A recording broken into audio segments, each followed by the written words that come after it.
Hi friends, ഞാൻ ഒന്ന് ചെയ്യാൻ പോകുന്നത് നമ്മുടെ സാധാരണ LED എമർജൻസി വീട്ടിലുള്ളവർ ഈ ഒരു വീഡിയോ കണ്ടു കഴിഞ്ഞാൽ നിങ്ങൾക്ക് ഈ ഒരു എമർജൻസി കേട് വരാതെ നിങ്ങൾക്ക് അതുപോലെ തന്നെ കേട് വന്നാൽ തന്നെ ചെറിയൊരു പൈസയ്ക്ക് നന്നാക്കാൻ കഴിയും. അതായത് നിങ്ങൾ വെച്ച് കഴിഞ്ഞാൽ അത് കൂടുതൽ കോസ്റ്റ് ആവും. ഇതൊന്ന് കണ്ടു കഴിഞ്ഞാൽ തന്നെ നിങ്ങൾക്ക് ഈ എമർജൻസി കേട് വരാതെ സൂക്ഷിക്കാം. അപ്പോൾ നേരെ വീഡിയോ പോകുന്നതിന് മുമ്പ് തന്നെ എൻ്റെ വീഡിയോ സബ്സ്ക്രൈബ് ചെയ്യാത്തവരാണ് കൂടുതൽ വാച്ച് ചെയ്യുന്നത്. അപ്പോൾ ഒന്ന് സബ്സ്ക്രൈബ് ചെയ്യുക. അപ്പോൾ നേരെ വീഡിയോസിലേക്ക് പോകാം.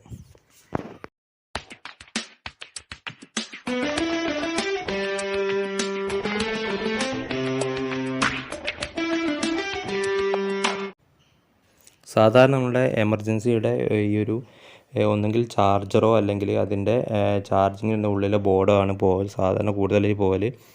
അപ്പോൾ ഈ ഒരു ചാർജർ പോയി കഴിഞ്ഞാൽ തന്നെ കൂടുതൽ ആൾക്കാരും ചെയ്യുക അത് അവിടെ ഇട്ടേക്കും. പിന്നെ നമുക്ക് ആവശ്യം വരുമ്പോൾ ഒരു കൊല്ലം കഴിയുമ്പോഴാണ് നമുക്ക് കറണ്ടൊക്കെ പോകുന്ന സമയത്താണ് എടുക്കുക. അപ്പോൾ അതിൻ്റെ ബാറ്ററിയും പാടെ പോയിട്ടുണ്ടാവും. അപ്പോൾ ഈ ഒരു വീഡിയോ കാണുകയാണെങ്കിൽ നിങ്ങൾക്ക് അത് എങ്ങനെ മെയിൻറ്റെയിൻ ചെയ്യും. അപ്പോൾ ഈ ഒരു എമർജൻസിക്ക് ഇതിന് ഒരു സോക്കറ്റാണുള്ളത്, നമ്മുടെ DC സോക്കറ്റ്. അത് ചാർജ് ചെയ്യാൻ 6 വോൾട്ടിൻ്റെ ഒരു ബാറ്ററി. അപ്പോൾ ഏകദേശം അഡാപ്റ്റർ 7 വോൾട്ട് 8 വോൾട്ട് വരെ വേണം ബാറ്ററി ചാർജ് ആകാൻ വേണ്ടിയിട്ട്. അപ്പോൾ ആ ഒരു ബാറ്ററി ഇതിൻ്റെ വർക്ക് ചെയ്യാത്തത് തന്നെ അത് ഒരു അഡാപ്റ്റർ പോയത് കൊണ്ടാണ്. കാരണം ആ ഒരു വെളിച്ചം തന്നെ അതിന് കുറവാണ്. കാരണം എന്നോ ചാർജ് ചെയ്യാതെ നന്നാക്കാൻ തന്നപ്പോഴാണ് ഇപ്പോഴാണ് നോക്കുന്നത്. അപ്പോൾ ആ ബാറ്ററി കറക്റ്റ് ഫുള്ളായിരിക്കും. കാരണം നമ്മൾ ഉപയോഗിച്ച് കഴിഞ്ഞിട്ട് നമ്മുടെ എമർജൻസി മെയിൻറ്റെയിൻ ചെയ്യാൻ വേണ്ടിയിട്ട് കൂടുതൽ ലൈഫ് കിട്ടാൻ വേണ്ടി ചെയ്യേണ്ടത് എന്താണെന്ന് വെച്ചാൽ നമ്മൾ ഉപയോഗിച്ച് കഴിഞ്ഞാൽ ഫുൾ ചാർജ് ആക്കി വെച്ച് കഴിഞ്ഞാൽ നമുക്ക് ഒരു കൊല്ലം കിട്ടുന്ന എമർജൻസി ഒക്കെ നമുക്ക് ഒരു 5 കൊല്ലം വരെയൊക്കെ യൂസ് ചെയ്യാൻ കഴിയും. ഇതിൽ ഈ അഡാപ്റ്ററിൽ നമുക്ക് ഇതിൻ്റെ വോൾട്ടേജ് ചെക്ക് ചെയ്യാം. അപ്പോൾ ഇത് ശരിക്കും നമുക്ക് അഡാപ്റ്റർ വർക്കിംഗ് ആണെങ്കിൽ തന്നെ നമ്മൾ ഓൺ ആക്കി കഴിഞ്ഞാൽ എമർജൻസീൻ്റെ സ്വിച്ച് ഓൺ ആക്കി കഴിഞ്ഞാൽ കറണ്ട് ഓൺ ആകുന്ന സമയത്ത് ഓട്ടോമാറ്റിക് ഓഫ് ആകുന്ന ഫംഗ്ഷൻ ഉള്ളതുകൊണ്ട് അപ്പോൾ ആ ഫംഗ്ഷൻ ഇതിൽ വർക്ക് ചെയ്യില്ല. അപ്പോൾ ഉറപ്പാണ് നമുക്ക് അഡാപ്റ്റർ പോയതാണെന്ന് തന്നെ ഉറപ്പിക്കാം. എങ്കിലും നമുക്ക് മൾട്ടിമീറ്റർ വെച്ചിട്ട് ഒന്ന് ചെക്ക് ചെയ്ത് നോക്കാം. അപ്പോൾ ഈ അഡാപ്റ്റർ പോയതാണെന്ന് തന്നെ ഉറപ്പാണ്. അപ്പോൾ ഏകദേശം ഒരു 7-8 വോൾട്ട് വരെയെങ്കിലും മിനിമം വേണം. അപ്പോൾ ഒരു വോൾട്ട് പോലും കാണിക്കുന്നില്ല. അപ്പോൾ നമ്മുടെ അഡാപ്റ്റർ ഇത് കംപ്ലൈൻ്റ് ആണ്. പിന്നെ അതുപോലെ തന്നെ ഇതിൻ്റെ പാനലിൽ കാണാം ഒരു LED കാണാം, അത് ചാർജിങ് ഇൻഡിക്കേഷൻ കാണാം. അപ്പോൾ അതും വർക്ക് ചെയ്യുന്നില്ല. അതുപോലെ തന്നെ DC സോക്കറ്റിൻ്റെ അടുത്ത് തന്നെ LED കാണാം. അതുപോലെ നമുക്ക് മൊബൈലൊക്കെ ചാർജ് ചെയ്യാൻ USB ഉണ്ട്. അതുപോലെ തന്നെ ഓൺ ഓഫിൻ്റെ സ്വിച്ചും.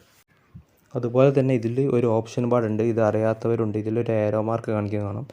ഈ ഒരു പ്രസ് ചെയ്ത് കഴിഞ്ഞാൽ ഇതൊരു വലിപ്പ് പോരാണ്. അത് വലിച്ചാൽ അതിൻ്റെ ഉള്ളിൽ നമുക്ക് AC ചാർജിങ്ങിൻ്റെ ഒരു പോർട്ടും പാടുണ്ട്. ഇത് അറിയാത്തവർ ചിലർക്കൊക്കെ അറിയാം, ഇത് അറിയാത്തവരുണ്ട്.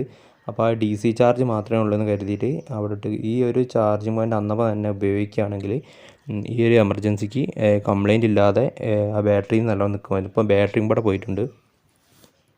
അപ്പോൾ ഈ ഒരു ഇത് വെച്ചിട്ട് നമുക്കൊന്ന് ചാർജ് ചെയ്ത് നോക്കാം.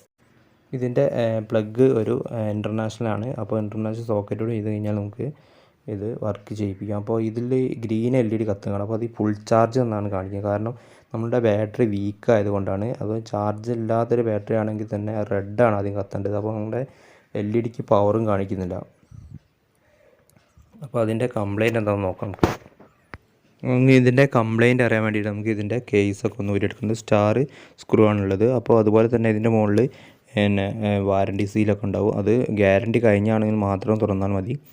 അപ്പോൾ ഗ്യാരണ്ടി സീലൊക്കെ ഒന്ന് ഒഴിവാക്കി കഴിഞ്ഞ് 6 സ്ക്രൂ ഉണ്ട്. 6 സ്റ്റാർ സ്ക്രൂ ഊരി കഴിഞ്ഞാൽ നമുക്ക് അതിൻ്റെ ബാറ്ററി പുറത്തെടുത്തിട്ട് ബാറ്ററിയിലെ ചാർജും അത് ചാർജ് ചെയ്ത് എന്താ ചാർജ് ആകത്തെന്ന് നോക്കാം.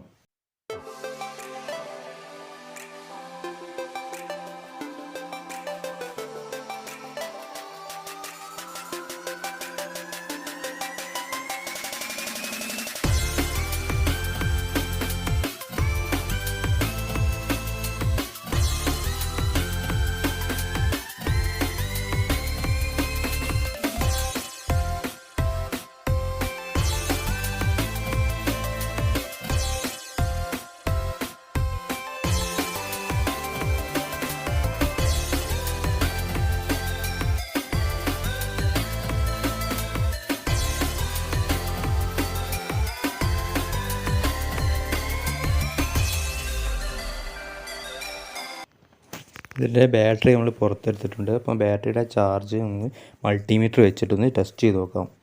അപ്പോൾ ഏകദേശം നമ്മുടെ 6 വോൾട്ട് ബാറ്ററിയാണ്. ഏകദേശം 6 വോൾട്ട് ബാറ്ററിയിൽ 6 വോൾട്ട് തന്നെ ഉണ്ട്. പക്ഷേ ഇതിൽ 4.5 AH ആണ്. അപ്പോൾ ഇതിൽ കത്താത്തതിന് കാരണം അതിലുള്ള AH ഇല്ല, അതായത് ആംബിയർ കുറവായതുകൊണ്ടാണ്. അതായത് അത്രയും ലോഡ് വരുന്ന സമയത്ത് നമ്മൾ സാധാരണ ഒരു കറ്റാർവായിൽ നിന്നും അതുപോലെ തന്നെ ചെറുനാരങ്ങയിൽ നിന്നൊക്കെ വോൾട്ടേജ് ഉണ്ടാക്കുന്ന സമയത്ത് ആ ഒരു 3 വോൾട്ട് 6 വോൾട്ട് ഉണ്ടാവും. സാധാരണ ഒരു LED ചെറിയൊരു LED കത്താനുള്ള വോൾട്ടേജ് മാത്രമേ ഉണ്ടാവുള്ളൂ. ഒരു ആംബിയർ കുറവായിരിക്കും. അതുപോലെ തന്നെയാണ് ഇവിടെയും സംഭവിച്ചിരിക്കുന്നത്. ഇതിൽ ആംബിയർ വർക്കാവുന്നില്ല, അതായത് കപ്പാസിറ്റി, അതായത് ബാറ്ററി വീക്ക് ആയതുകൊണ്ടാണ്.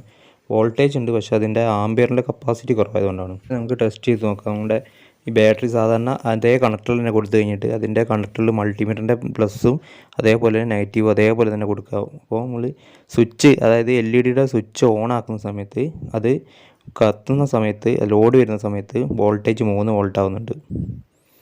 അപ്പോൾ ഓഫാക്കുന്ന വെച്ചാൽ 6 വോൾട്ട്, അതായത് ആംബിയർ ഇല്ലാത്തത് കൊണ്ടാണ്. അപ്പോൾ ഞാൻ ഇവിടെ അത് കറക്റ്റ് ഒന്ന് കത്തിച്ച് കാണിക്കാൻ വേണ്ടിയിട്ട് ഒരു ലിപ്പോ ബാറ്ററിയാണ് എടുക്കുന്നത്. അത് 12 വോൾട്ടിൻ്റെയാണ്. അപ്പോൾ അതിൽ 3 സെല്ലുള്ളത്. അപ്പോൾ അതിൽ 2 സെല്ല് നമ്മൾ കുത്തിയെടുത്തിട്ട് ടെസ്റ്റ് ചെയ്യണം. അപ്പോൾ രണ്ടാമത്തെ 2 സെല്ല്, അതായത് 3.7 വോൾട്ടുള്ള 2 സെല്ല്, അതായത് ഏകദേശം ഒരു 7-8 വോൾട്ട് വരെ ഉണ്ടാവും. അത് ഇതിൻ്റെ ഈ ഒരു ബാറ്ററിയുടെ അതേ കണക്ടറിലേക്ക് കണക്ട് ചെയ്തിട്ട് കത്തിച്ച് വെക്കുകയാണ് ചെയ്യുന്നത്.